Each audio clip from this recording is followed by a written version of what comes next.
$47,000. That's how much a guy I know, let's call him Marcus, had saved by 2009. He had been putting money into the S&P 500 every single month since 2000. Responsible guy, did everything right. And after 9 years of contributions, he had $47,000 more than what he'd put in. 9 years. The math should have been way better than that. And here's the thing that messed with his head. He didn't do anything wrong. He followed the advice. He stayed the course. He didn't panic sell. And he still barely moved. Now, here's the statement that's going to feel almost wrong. The S&P 500, the investment that every financial guru in the world tells you is the safe, responsible choice, is quietly one of the most dangerous ways to build wealth if it's the only thing you own. Stay with me, because I know that sounds insane. And by the end of this video, you'll understand exactly why it's true. Here's the thing most people don't talk about when they recommend index investing. There's a single structural gap in the S&P 500 strategy that, depending on when you retire, could cost you a decade of real growth. Not a bad year, an entire decade of negative or flat returns while you're waiting for the magic of compound interest to show up. I'm going to call it the sequence trap, and I'll get to the exact mechanics of it in about 2 minutes, because once you see it, you literally cannot unsee it. So here's what we're going to go through today. First, I'm going to show you the math behind why the S&P 500 alone isn't enough, and why the timing of market crashes matters way more than average returns. Then I'm going to walk you through 5 specific ETFs that fix this problem, each one doing a completely different job in your portfolio. And by the time we get to ETF number 3, the whole structure is going to click in a way that changes how you think about risk. My name is Finn, and I spend way too much time thinking about portfolio structure and the psychology behind why smart people make bad financial decisions.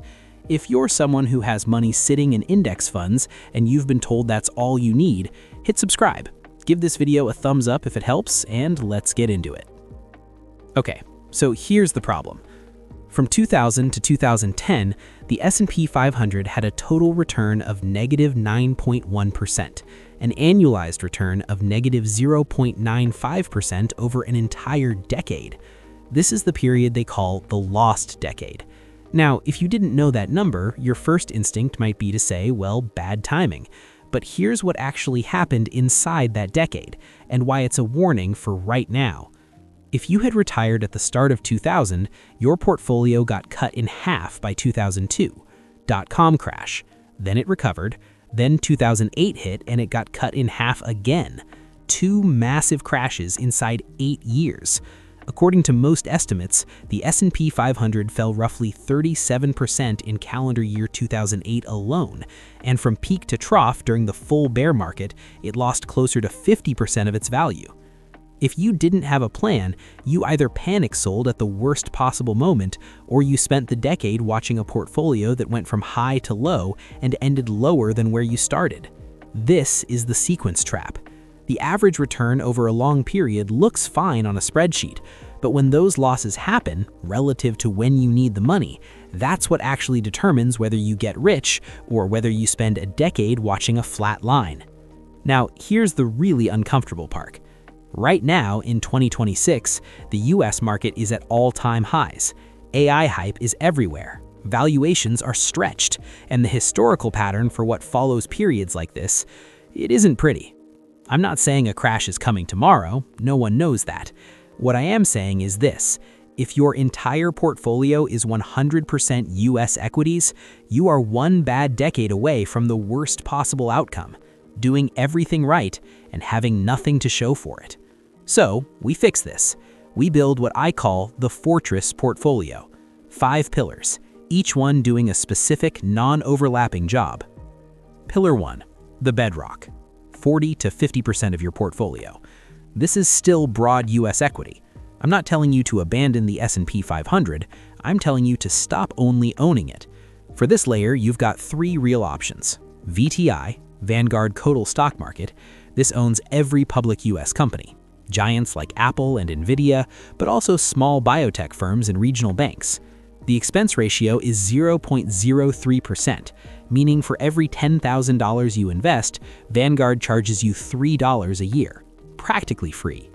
VOO, Vanguard S&P 500, if you only want the 500 largest companies and want to cut out the smaller players, this is your version. Same expense ratio, 0.03%. In the last decade, VOO has slightly out-edged VTI in performance, largely because of the dominance of mega-cap tech. If you're outside the US, VT, Vanguard Total World, owns over 9,000 stocks across every major economy on Earth. More expensive at 0.07%, but it guarantees you own the winners regardless of which country produces them. Pick one, just one. Don't overthink this layer. The bedrock is the foundation. It's not where you make the interesting decisions. Those happen in the next 4 pillars. Pillar 2, the cash flow engine, 20% of your portfolio. Here's what most people don't realize about an all-growth portfolio. You only make money when you sell. That's called capital gains. And it works great until you need money and the market is down 30%. Now you're forced to sell shares at a loss. You're eating your own seed corn. Dividend ETFs solve this. They create an internal cash flow. You get paid every quarter regardless of what the market is doing. SCHD, Schwab US Dividend Equity, is the best of the bunch. To get into SCHD, a company needs a 10-year history of paying dividends, strong cash flows, and clean balance sheets. It currently yields around 3.3 to 3.8%, and the expense ratio is 0.06%. In a lost decade where stock prices go sideways, SCHD is still cutting you a check every 3 months. VIG, Vanguard Dividend Appreciation, is for people who want growth more than immediate income. It tracks companies that have raised their dividend for 10 consecutive years. Microsoft, Apple, JP Morgan. The yield is lower, around 1.6%, but price appreciation is typically stronger than SCHD. Expense ratio, 0.04%, actually the cheapest of the 3 options here. And then there's DGRO, iShares Core Dividend Growth, which is the middle ground. Broader basket, over 400 stocks. Similar philosophy, 0.08% cost. Yield sits around 2.1%, right between VIG and SCHD. My verdict, while you're still working, reinvest every single dividend. Let it compound. When you retire, live off the income instead of selling shares. All right, this is where it gets really interesting. Pillar 3, the shield, 5 to 10% of your portfolio. Look, I know what you're thinking. Gold? Seriously? Hear me out. Gold is not an investment in the traditional sense. It doesn't generate cash flow. It doesn't innovate. Warren Buffett famously calls it useless. But there's a reason central banks hold it and billionaires quietly own it, and it's not because they're dumb. Gold is fire insurance. Governments print money. That's literally what they do. When the supply of dollars increases, the purchasing power of every dollar you hold decreases. That's inflation, and it is the silent thief of long-term wealth. Gold cannot be printed. And when the S&P 500 lost roughly 37% in calendar year 2008, gold went up. For exposure, I'd skip GLD despite its popularity. The expense ratio is 0.40%, which over 20 years becomes a serious drag. IAU, iShares Gold Trust, does the exact same thing for 0.25%. Better. But my personal preference is SGOL, Aberdeen Physical Gold. The gold is physically allocated in Swiss and London vaults, and the fee is 0.17%, the lowest among the major physical gold ETFs. You hope you never need this pillar, but when a financial hurricane hits and everything else is collapsing, this is the part of your portfolio that's going up. That's not a coincidence. That's engineering. Pillar 4, the escape hatch, 10 to 15%. This one makes people uncomfortable, and I think that's because of something called home country bias. For the last 15 years, the US has been essentially the only market worth owning. Big tech dominated everything. US exceptionalism was real. But here's the historical context. In 1989, Japan was the world's most dominant economy. Japanese stocks went on to lose roughly 80% of their value over the next decade and still haven't fully recovered. In the early 2000s, emerging markets crushed the S&P 500 for nearly a decade, while US investors were sitting through that lost decade of negative returns. Right now, US stocks trade at a price-to-earnings ratio of around 25. International markets are trading closer to 14. That's a roughly 44% discount. You can buy the same dollar of earnings internationally for significantly less. VXUS, Vanguard Total International Stock, owns over 8,500 companies outside the US. Think about who makes the chips inside an iPhone. TSMC in Taiwan. Who makes the cars? Toyota in Japan. Nestle in Switzerland. VXUS owns them all. Expense ratio 0.07%. And if geopolitical risk makes you nervous, if you don't want exposure to China or emerging market volatility, VEA tracks only developed first world economies: UK, Japan, Germany, Canada, France. Higher dividend yields than US tech with the stability of mature democracies. Expense ratio 0.05%. And for the aggressive growth investor, VWO, Vanguard Emerging Markets, gives you exposure to the demographic explosions happening in India and Southeast Asia. Volatile, yes, but potentially transformative over a 20-year period. Expense ratio 0.08%. This pillar isn't about betting against America. It's about acknowledging that history moves in cycles, and the global cycle always flips eventually. Pillar 5, the rocket. 10%. Okay, now we're talking about getting rich, not just staying safe. We're in the middle of a technological transformation on the scale of the Industrial Revolution. AI, semiconductors, processing power, the infrastructure being built right now is going to define the next 30 years of economic growth.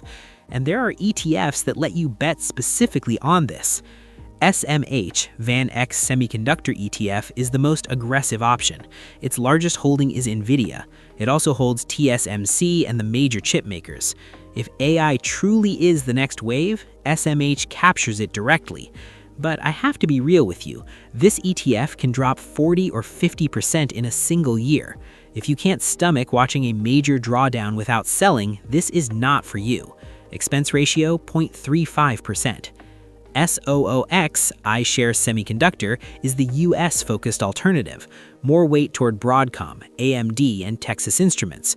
Slightly more diversified across chip categories, not just AI, but industrial, automotive, memory. The expense ratio is 0.034%, fractionally cheaper than SMH. Similar upside, different risk profile. And if you think the chip sector is overpriced and you want the same tech exposure with a margin of safety, QQQM is your answer. It tracks the top 100 non-financial NASDAQ companies. You still own NVIDIA and Broadcom, but you also own Amazon, Apple, Microsoft, and Google. If the chip bubble ever bursts, those companies are still shipping packages and selling ads. QQQM is the aggressive tech bet wrapped in the monopolies that use the chips. Expense ratio 0.15%, the cheapest option here by a mile. This 10% can change your retirement date by 5 to 10 years if things go well. Treat it like dynamite. Don't put your emergency fund here, but take the shot. So let's bring this home. The complete fortress. 50% VTI or VOO, the bedrock of American capitalism. 20% SCHD, VIG, or DGRO, the cash flow engine that pays you even in flat markets. 10% SGOL or IAU, the inflation shield that goes up when everything else breaks. 10 to 15% VXUS or VEA, the global escape hatch in case the US cycle turns, and 10% SMH, SOXX or QQQM, the rocket fuel for long-term wealth acceleration.